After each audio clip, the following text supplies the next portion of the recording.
Welcome to Happy Homes and Gardens. I'm your host. My name is Daphne Royse. I am a real estate broker, architecture, and interior designer. SpaceX, Blue Orange, and Virgin Galactic has all sent civilians into space since 2021. However, there are more than 47,000 pieces of debris flowing through our orbital space. Space debris is a major problem since these objects can be dangerous to humans and satellites. Kall Morris is a co-founder and director of operations at KMI and will discuss what his company is doing to address this problem. How are you, Tory? I'm doing well. Yourself, Daphne? Doing well, thank you. Please tell us who you are and what you do. Yep, so I'm excited to be here today. So I come from a background of commercial sales, before that in education in psychology, really thinking about how do humans think not just themselves, but as part of larger units. And that has led to my successful commercial sales career before this, and now entering aerospace in the last half decade here to where we are with KMI. So at KMI, we are a space solutions company. As you kind of stated there, we are focused on removing orbital debris, both the legacy assets that have been there for decades and decades, and the new hiccups and mistakes and actions that happen as humanity continues to extend our reach into space. We've recognized that we need to be having the capabilities up there that we do on the ground to grab and relocate objects, even if they weren't fully designed for that. So KMI brings hardware, software, and some mission use case planning. And so we're excited to tell more here today. But my role directly as director of operations is to engage with our customers, our contracts, and really just engage with the public and help understand all these interesting aspects that all go into our everyday space are really supported by this almost hidden foundation of people like us working to protect it. Great. Can you tell us some backgrounds how KMI started? Yeah. So KMI has three founders. There's myself, Adam Kall, where we get the Kall and Kall Morris, Austin Morris, who were originally freshman year roommates back in their undergrad, and then myself, Troy Morris. Now, Adam and Austin were freshman year roommates, and Austin and I were brothers growing up. So already we had some closeness, some bonds, but over the last nearly a decade since we met back at Northern Michigan University, the three of us have worked on separate projects. Adam spent time at NASA Goddard doing artificial intelligence, machine learning. Austin was doing time with the Army and DoD on rapid prototyping. Myself doing commercial sales to 17 million a year. But in between our independent successful careers, we kept in touch, and we realized we want to do more. We want to make this positive dent on the universe. And while we were aerospace adjacent in all of our roles, we couldn't quite make that improvement to the world alone. So we formed together in November 2019. Turns out 2020 was a very hard year to be a startup, but we survived. We bootstrapped. We relocated actually from New York, Philadelphia, and Chicago, moving the company back to where it's located now, Marquette, Michigan, where we originally met all those years ago. But that's kind of how KMI got started. Is we wanted to do something in aerospace, and we saw from all the new opportunities coming on market, all the new things that were being developed in the labs, being pushed out on big press releases. If you were to take all these parts together, we could solve some problems that had yet to be solved in space. And one of those foremost in our first project is orbital debris. So it's bringing together a lot of new technologies or technologies that are just about ready to be utilized and bring those all together to solve the problems we are. Why in Michigan, and what are the organizations that KMI works closely with? So we have close relationships with a long list that I would get wrong if I tried to list off everyone. Some of the most major players is our connections with NASA at multiple centers, chiefly NASA Goddard out in Greenbelt, and then down in Huntsville is also NASA Marshall. So great close working relationship with individuals at both of those centers. Additionally, U.S. Space Force, primarily through Air Force Research Lab and the SpaceWorks group. But we've also had some great engagement with Spock, SSC, some of the deltas operating out of Colorado.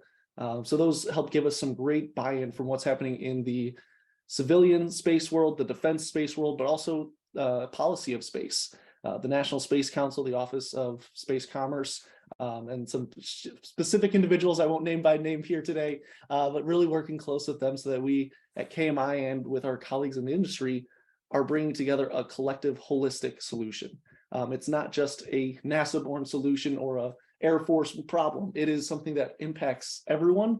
And so we work with everyone on that. And then on the commercial side, Confers is a huge leading element for anyone interested in orbital services. The Confers organization is a great industry-led organization to discuss these ideas and terms and standards that we all need to operate in space. The same way that, cars can all use the same fuel here on the ground.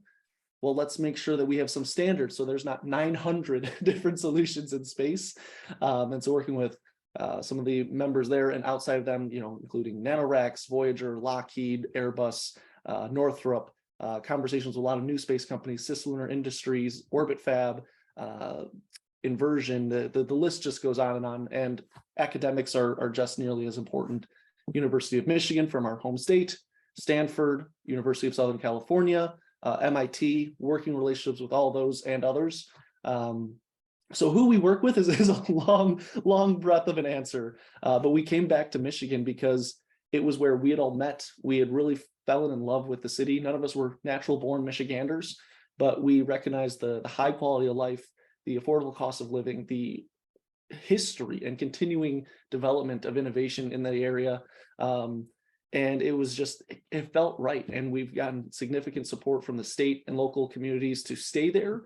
So anytime we try and get poached by Albuquerque or Colorado, we're able to safely defend and make a business decision to stay in Michigan. So we're part to be, of the Great Lakes, and pure Michigan might be their motto, but dang, it is pure Michigan of what kept us there. We could have moved elsewhere, but we really like being in Michigan. So that's who we're working with and kind of how we got to Michigan. I didn't know you involved with so many different organizations. This must be a big task. So what is keeping space clean so important? And what kind of threats we are talking about here?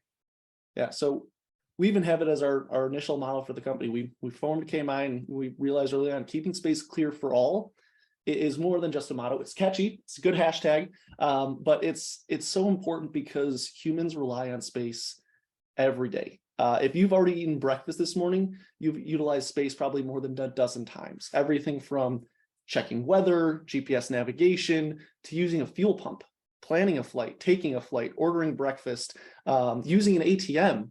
So many of these elements that you might not even think about that aren't, well, I'm not, Skyping with someone across the ocean. What do I use space for? Every day.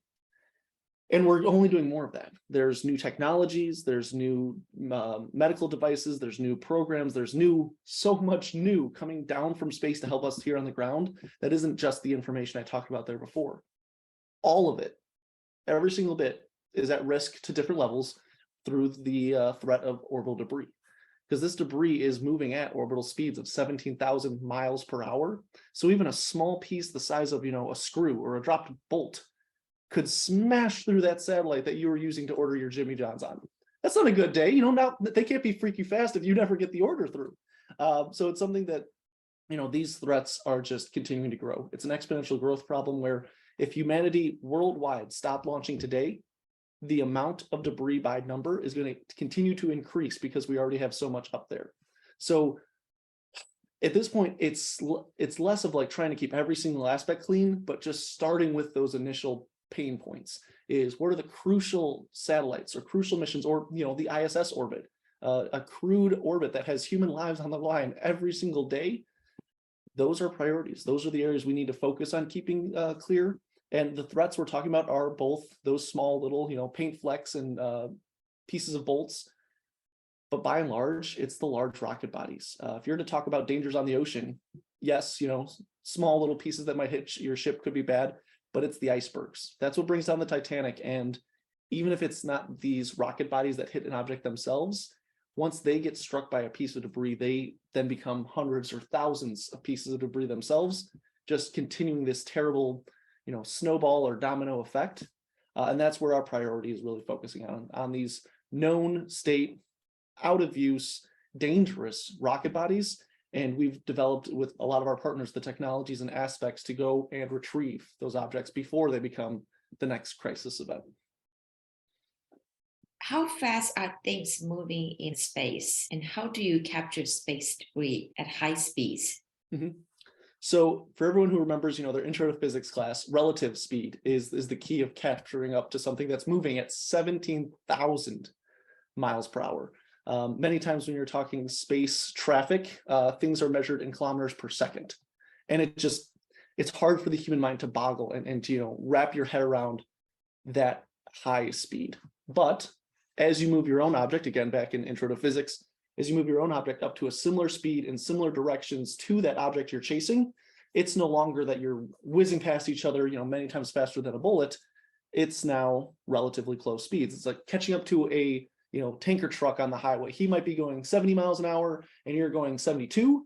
Well, now you can gain and catch up to him, and at a much grander scale, that's what happens for orbital debris, what's called rendezvous. It's a hard problem because you're not just moving forward along, the 101, you're actually, moving in multiple planes of existence. So moving through those multiple orbits and multiple avenues, or what are called axes, is where we then use that software that KMI has developed called TumbleEye. This allows us to characterize, kind of know what that object is moving like, and move ourselves in a logical positioning to catch up with that object. Then comes the other fun part of, okay, you've reached an object, how do you hook on? And at KMI, we've also developed with a number of our partners, chiefly University of Southern California, USC, working with them to develop a technology called REACH. This is our technology that's going to be going to the International Space Station in 2023.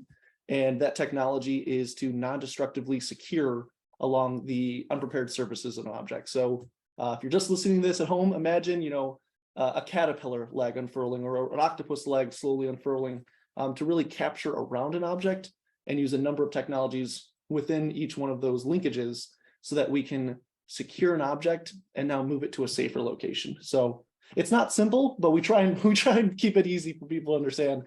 It's a hard mission with dozens and dozens of engineers and hundreds of hours of thought, but it's a mission we're working on with a number of, frankly, genius partners around the world. What do you exactly use to capture debris in space? Yep, so to capture debris would be first a rocket to get us off the ground. Then our spacecraft would move us towards the debris object. Let's call it a rocket body to keep things simple here. Then we'd be using that TumbleEye software I was talking about to figure out the tumble of that object and kind of, GPS give you how do we have to move to get close to that object. And as we get close to the object, that's where we'd use that reach technologies, those mechanical linkages to unfurl, not too dissimilar from a human hand, grabbing a water bottle or a large can of soda, but just a little bit higher tech and not quite as limited to the few knuckles we have on our hands. So it's able to use 8 arms with 10 linkages. And that's giving us a high spread of adhesion ability so that we're able to secure the object. And then from there, after we've secured the object, we detumble it if necessary, because it might have been careening in crazy ways. We can then relocate the object with our spacecraft and push it towards a junkyard orbit, a graveyard orbit, or push it for a controlled reentry into the South Pacific. So there's a number of options depending on what the object is, who owns it, who wants to move it, and where they want to move it to. So as we answer those questions ourselves with customers and with regulators, there's generally those few options: graveyard, scrapyard, or into the ocean. So where are those graveyards, scrapyards that you mentioned about in the space? Mm-hmm. So the most famous graveyard orbit is one that exists around the geo orbit. So for those who aren't heavily familiar in your orbits of Earth, you've got the Earth's atmosphere goes to about 100 kilometers from the surface of the planet. From 100 to 1,000 kilometers, what's called LEO. This is where the ISS is, shuttle missions, all that good stuff you think about most of the time. Then at about 10,000 kilometers, you've got MEO, middle Earth orbit. And then even further, somewhere around 36,000 kilometers, is geosynchronous orbit. That orbit is where GPS, communication satellites, a lot of the big, massive satellites that have launched in Earth's history reside. And early on, humanity figured out that in this very critical, very specific orbit that goes around the Earth at the same rotational speed as the planet down below it, we have to take care of it. And so groups around the world back during the Cold War started agreeing, okay, if you're not currently operating in GEO, we want you to move a little bit further out into this graveyard orbit, a purposefully unused orbit that's just beyond GEO, so that we can have things stored for later. Later, somewhere our generations will figure out how to clean up. And we're approaching that point with KMI and others that we could go out and actually retrieve those objects in graveyard orbits. In LEO, it's not quite as nicely defined. In low Earth orbit, it's a little bit more Wild West than organized council of gentlemen. So there is some orbits that have become de facto junk or scrapyard or graveyard orbits. But as we get into our missions in 2025 and working with a number of partners developing their own technologies, we're looking to be placing some of these scrapyards kind of similar to the ISS. They wouldn't be at that same orbit, but they would be following these major orbits of debris at a nearby distance like the graveyard orbits are today. So the analogy I make for those trying to wrap their heads around it is, you never put your car scrapyard or recycling center right in downtown or right on the highway, but you put it pretty darn close, so that as you need to recycle something, it's a short distance to go in and do that mission work that needs to be done. So the scrapyards aren't there yet, but there's some great mathematics being developed by KMI and MIT to give you an exact location. So stay tuned. So how big an orbital space that KMI service in space? Yep. So initial missions are focused on the LEO orbit, that 100 to 1,000 kilometers. By mass, there's plenty of material for us to go after. If I remember one of our briefings right, it's about 10 million kilograms of material that is within that operational range that could be repurposed, recycled, reused some way in orbit. Beyond that, you've got a large mass of objects out at GEO, but rather a low quantity because most of them are very well maintained. And then there's some other special orbits that are happening here and around everywhere, MEO, HEO orbits, a lot of specialty orbits that come in for there. But our focus is LEO. 1, it's reachable. 2, it's where a lot of the problems are. And 3, to get to any other orbit, you have to go through LEO.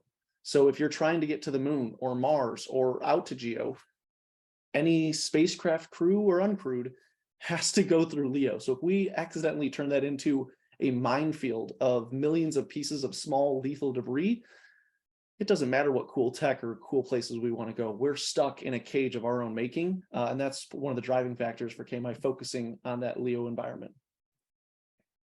It sounds like when you walk into the house, you go through the foyer, and that's where you clean up before you clean up other rooms. Exactly. LEO is the mudroom of our planet, and it has not been swept. No one's brought a mop in there in decades. It is a mess right now. But yeah, it is the foyer, the mudroom, I guess for I should have been using more housing examples for your background here, but yeah, exactly right.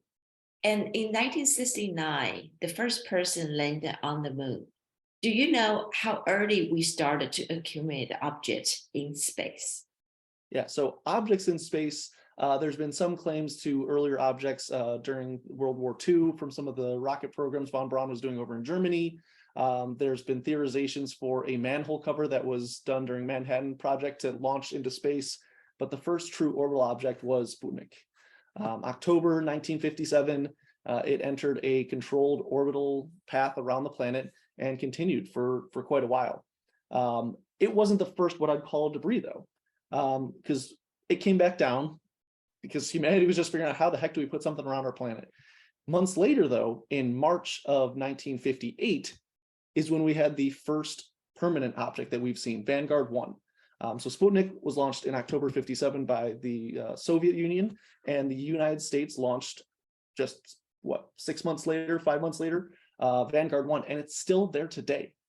So in the worldwide catalog of space objects, Vanguard 1 is object number 5, because there's, the rocket that launched Sputnik, Sputnik itself, some other pieces there, but Vanguard 1 still continues. So we've had debris in space much longer than we've had men or women in space. And I'm afraid that if we continue that path, we won't be able to get anyone up there. So it's been a long time that we've had these objects in space. Is the Vanguard 1 still in working condition today? It's not in a working condition. I believe it was last having contact somewhere in the mid-60s, which was outstanding. I think the initial project was planning for 3 months, 90 days of contact. And like we've seen on some of the scientific missions to Mars, sometimes these projects just keep going. But it's also in the late 60s that we started seeing this, gold rush of launches from nation states where they were launching rocket after rocket after rocket. And at that early time, space was infinite. How are we ever going to fill up outer space? It's like if we were to take the entire Pacific Ocean and quadruple it, what do you mean we're going to cause this debris problem? So a lot of the rocket bodies that we still see today launched from, the late 60s, the early 70s. And so those are the rocket bodies that we're chasing after to this very day. Thankfully, most modern operators launch responsibly. And there's actually an open letter that just has begun circulating this week. KMI is one of the signatories for a more universal approach of controlled reentry of rocket bodies, that we don't make this problem worse. We at least put away the boots and coats when we come in the house now, even if we haven't been doing it for the last 60 years. So yeah, it was operational for quite a while, and it's led an interesting life for Vanguard 1, but also the rocket bodies that came after it. How much time do you need to remove 47,000 pieces of debris from space? Yeah, so this is a wonderful question that I get, because we could run down the math of if you wanted to remove every single piece, it could take decades, hundreds, thousands of years, depending on how fast you want to go, how much money you want to put into it. So it's the same of if you want to chop down a whole forest. Well, is your goal to really remove all the things from that area, or is it to make it that you could, in the forestry example, put a road through? And it's the same thing for space. We don't need to, by humanity, remove every single piece one by one. The priority is first removing those problems, and then also those high-risk objects. There was a great paper done by J.C. Liu, Don Kessler, who's the kind of unwilling grandfather of orbital debris research. His name is born on the Kessler syndrome, where if humanity doesn't do enough and enough of these debris objects hit, it becomes this unstoppable cascade of collisions, and prevents humanity from reaching space. Well, in 2010, him and some colleagues discovered and did the math that 5 or 6 significant objects removed a year would plateau that amount of growth that we're seeing. So rather than ever increasing numbers of debris, removing those 5, 6 objects a year would do a good job of keeping us at a normal state. Obviously, that's still too much debris because we're having to avoid it all the time, and there's other impacts. And we've put up far more objects since then. But even if it's 10 objects a year, 12 objects a year, humanity doesn't need to do a whole lot in this equation to at least maintain a survivable level. More objects we remove, the better the situation becomes. But yeah, the question of how fast can you remove 47,000 pieces is how fast do we want to do it? With the right focus, I mean, humanity was able to get to the moon decades after we figured out how to do flight. Now it's taken us another 50 years to get back to the moon. So scientific progress always has interesting timescales. But for our KMI spacecraft, once we get into orbit and grab a first piece of debris, we're also having the fuel and the technology to grab additional pieces of debris. So it's not, one truck goes out and removes one dumpster worth of garbage. That's never efficient. You need to be able to do multiple. And so our spacecraft can remove 4 to 7, maybe even 9 significant objects of debris in space, depending on where they're located, and a lot of important qualifiers on that statement. But it's crucial to understand this is a problem that could be solved by 1 or 2 spacecraft per year. And that's something we don't often see in worldwide tragedies. You don't see a wildfire being able to be stopped by 1 fire truck. It's thousands of people working millions of hours to try and stop these tragedies before they become catastrophes. And in space, as much technology has got us into this mess can also be the benefit that gets us back out. So for time, I don't like to focus on the trying to remove every piece, but of trying to keep humanity functioning as we are. It's 1 spacecraft being able to do those multiple missions. So how many KMI spacecraft you are going to send to space, and how big is your spacecraft, and what is the largest piece of a scrap that you can grab from the space? Yep. So I'll work with those questions backwards. So the scale, the size of objects that we can go after, it could vary. We can build slightly larger models if we're going after a specific thing. Let's say we're going to relocate the Hubble. It's a larger object than what most things in space. Our general parameters is the length of a moving truck. So, about 18 feet, or the more specific number was 6.5 meters. And then as we work down to the small scale, it's something that at that size, we're looking at 250 millimeters, so 0.25 meters. So that's about the size of a basketball. So it's a large margin of things that can be captured with those arms because of the way they articulate. The spacecraft itself is relatively small. It's below 200 kilograms. It can go on a rideshare rocket from SpaceX and a number of other launch providers. For those at home, it's about the size of a gym bag. A very, very expensive, delicate, super specialized gym bag. But the innovations in the aerospace industry have helped us all move away from needing these massive school bus size specialized spacecraft to do every mission. So we're happy to be part of that tradition of doing it efficiently, both for time and cost. And then I think your first part of that question there was how many? And that's a scaling question over time. Initially in 2025, KMI has the planned first launch of our spacecraft to go remove a piece of debris. And shortly thereafter, launch the second and the third. The only issue we'll run into is that because we're doing constant burns largely of our missions of going after different pieces, not really waiting there and just collecting data over 10, 20 years like most spacecraft, they won't have relatively long lives. They're working on the mission, and once they're at the end of their life, they'll re-enter the atmosphere or go into the recycling centers themselves. So we're planning to have, I think the numbers were about 6 or 7 spacecraft launched by the end of the decade. And as in-space refueling becomes a reality, we figured out other efficiencies, we'll start to see multiple spacecraft operating at once. But from the customer-driven demand we've seen and from some of the science I mentioned before of having to remove so many objects per year, even just having 1 or 2 operating in a year can be efficient enough to keep space clear for all. But the more missions we can be doing at once, the better for everyone involved. What fuel does KMI spacecraft use, and how long can the KMI spacecraft stay up in space? Yep. So the fuel we're intending on right now is the high efficient electric propulsion of xenon. It's stable, it doesn't explode, so that's really nice for a dozen reasons, and it gives you that more of a marathon pace rather than a sprinting pace. The negative of that is that as in-space fueling becomes a reality, we'd want to be switching to that available fuel, because even if a different fuel is less efficient, having an almost endless supply of it at hand, it doesn't matter how efficient you are. If you have endless, bottles of Gatorade to keep letting you sprint 100 meters at a time, that's way faster. So right now it's going to be xenon Hall effect thrusters. There's a great company out of Michigan, Orbion Space Technologies, another Michigan-based space entrepreneur group, and they're doing some fantastic work there. So it really gives us the ability to leapfrog and move faster and further than if we had to create each aspect of these technologies ourselves. So by taking, again, a ride share of rocket scientists that we don't have to figure out, and using a spacecraft using propulsion from another great group of scientists we don't have to figure out, we're able to stay in space anywhere from a few months if we were just extremely aggressive on going to retrieve objects, anywhere up to 12, 18 months. It's something that, again, these mission plans are not to be long-standing, lingering spacecraft like most satellites are, but it is something that we've had some discussions with customers of, hey, we want your KMI spacecraft to stay around as a guard dog, a chaperone for our spacecraft, so that if there becomes a piece of debris that's going to be in our way, you could go and defend it. Like when you see large trucks with massive pieces of machinery moving down the road, they often have a lead truck, a lead vehicle to make sure they don't hit that bridge.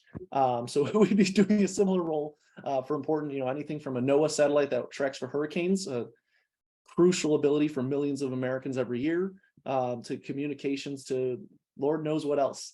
So it's something that time scale is continuing to expand as customers come to us with different ideas, but it's intended overall as a relatively short mission. Do you perform any space traffic control? My normal answer to this is no. There's a few acronyms that have been used in this field: space domain awareness, space situational awareness, space traffic management. So in any of those 3 categories, largely no.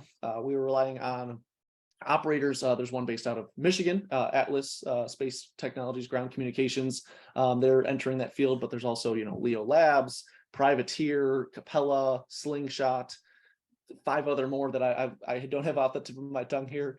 And so there's a lot of great new technologies, innovations, all building off of what the 18th Squadron was doing for free. Spacetrack.org was a great way for most people to operate and figure out where are things in the sky. But as we get more and more action up in space, missions like ourselves that need to really not be in the neighborhood, but be exactly in the right spot, it becomes important. And there's great groups working on the $1.8 billion space domain awareness market. And we're not looking to enter that ourselves. It's something that, space traffic control, I mean, would you consider a tow truck part of the police? Well, for some crowd control, sometimes they maybe have to move a dead car out of the way so that the parade can run through.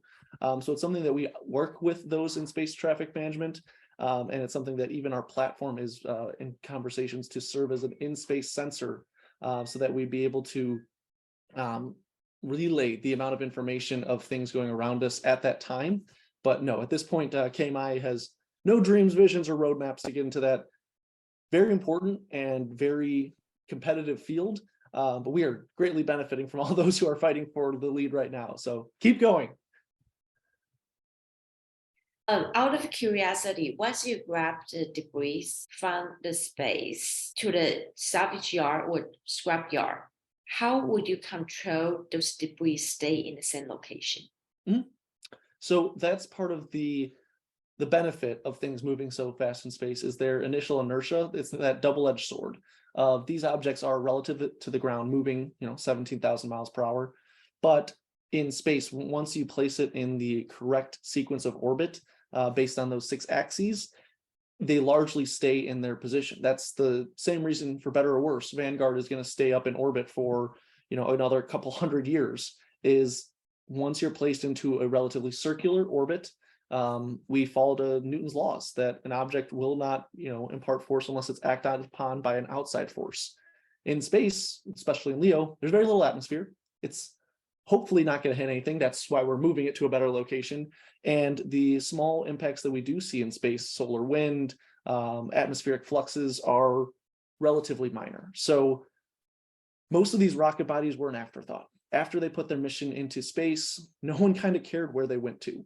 We're coming in now to organize things a little bit more. Rather than the boots kicked off by toddlers into the corner because they want to go play or watch TV, we're going to organize, put them in the right spot there in the foyer, and from there, they should be in that same spot. Again, I've oversimplified this as I have many aspects of this conversation, but by placing it in that controlled orbit and the gentle release our technology allows, the rocket body could either be there just by its inertial continuation, or we've had discussions for having a leave behind technology, attaching an actual fixture to it so that, like a boat tied up to a dock, it might float a few feet this way or that, but largely it stays in the same spot. And that's probably what we'd like to do if we're doing some sort of in-space recycling, is have things semi-permanently attached. And so that's one of the projects KMI is actually working on with the US Space Force through their called Orbital Prime program, is looking at some of those technologies. So it's a good question. How do you make sure something that you just spent all this time, all this effort to capture doesn't just kind of float away? And luckily, space isn't nearly as floaty as George Clooney and Sandra Bullock make it look like in Gravity, but there's still some hurdles to overcome there. So we're working all we can to make sure every step is safe, controlled, and for the best action of everybody. And have you mapped out how many scrapyard locations is ideal for the space currently? So the ideal number is something that's being worked on, because the optimization math requires not just locations, but cost. If it cost you nothing to put a recycling center, you'd have one at the end of everyone's driveway, but they do cost something. And so that's the number that's really still getting figured out. That's another one of the contracts we're working on, is working with mathematicians, space station providers, multiple of them, because that's the reality of this year, 2022. There's now multiple space station providers. So working with some of the commercial LEO destination groups, some of the groups that have newer innovative designs, we're working on that optimization number. Unfortunately, at this time, I don't have a great one. Our early guesses, our early estimations are going to be, there'll likely be a station for sun synchronous orbit. There will likely be one for polar orbit, likely one for an equatorial orbit, and maybe one that's kind of mirroring what the ISS is doing today. There's actually even been a white paper proposing recycling aspects of the ISS once it's completed its lifeful usefulness, and rather than disposing of it into the Earth's atmosphere, using that as the first scrapyard. So we were one of the co-authors of that white paper. I was actually picked up, I think it was Politico Pro in the last week or so here, and good Christmas present for us. So there's a number of options. Time will tell if, the science says we should build 7, but the cost says we should only build 3. That's why we're focusing on building a priority list of where's the first scrapyards we want to do. So it's going to be a few, but it's never going to be something in the hundreds of thousands. You're not going to see recycling yards like we see Starlinks. It's just a different economics issue, but I mean, there's even been discussion, what if you just had a Starlink specific recycling center so that as those very similar spacecraft fall out of disuse or break down, it's very simple to recycle. It's like, how soda cans and beer cans are basically the same size. At the recycling plant, that makes things easier because you just have one size to worry about. So time will tell on the more exact numbers there as we go on. Would you ever want to visit space yourself? Absolutely. It would probably take longer for them to point which place I put my suit on than for me to agree to go with it.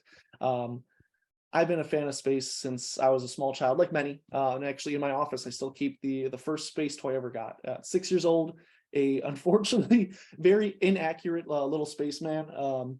Now that I've spent almost a lifetime here looking at space, interested in space, and speaking with actual astronauts, crew on the ground, I've learned more and more of how many assumptions I had wrong at 6 years old and how many I had so darn right. So it's something that my path was probably never going to be through the astronaut corps. I'll likely, if I ever get the chance to go to space, as a tourist. I'd love to do scientific missions, but I'm also, like my brother and Adam, all 3 of us co-founders, we're a little bit taller than the standard astronaut offerings generally cut off at. So we're really excited that we're seeing some of these missions where Michael Strahan, a football player, if he can go to space, I think us tall gentlemen should be able to get a seat right next to him. So yes, you would have a hard time telling me that I couldn't go up there for a day, a week, a month. Longer than that, I mean, that's a long vacation in an atmosphere that you have to work out half the time.